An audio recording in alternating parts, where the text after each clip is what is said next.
今日我哋去呢一個清涼山公園，準備去呢個睇銀杏谷。入口處去銀杏谷個位置個架就掛滿好多祈福書籤。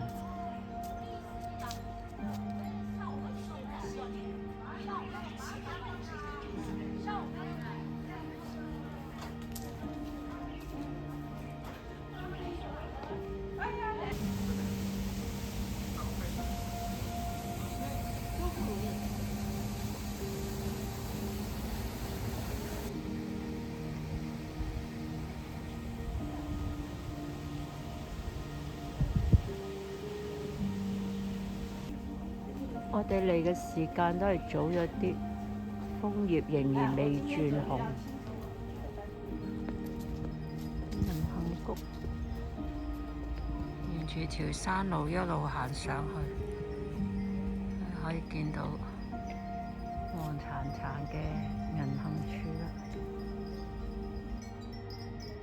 銀杏谷就係指呢度啦。地下已經好多落葉。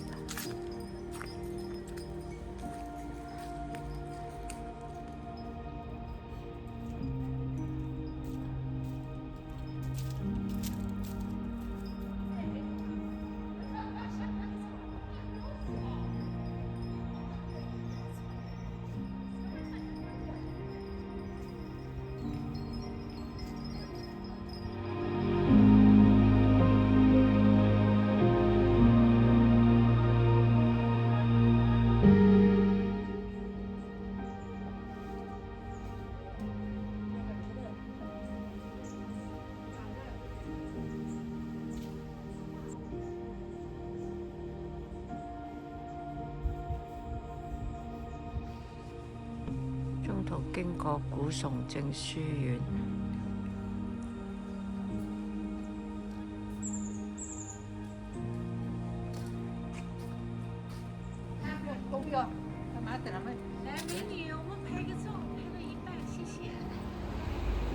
我哋呢度開始進入漁和路，民國時期嘅建築物。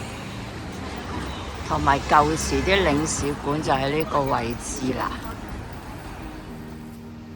嗱，呢度呢條都係漁和路，再行嚟呢邊呢，呢條路呢行入去都係叫做漁和路。好。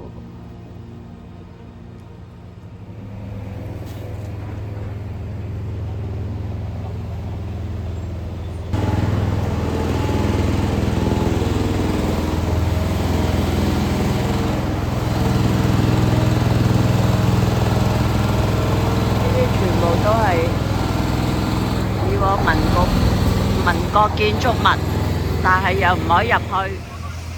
轉咗嚟呢條江蘇路兩旁嘅樹已經轉晒黃色、金黃色，特別漂亮。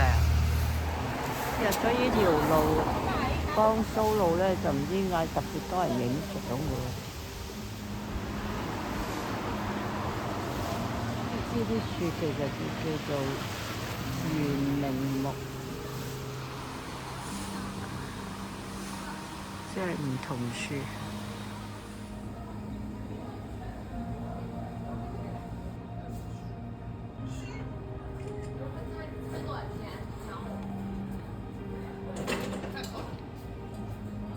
變成一個餐廳。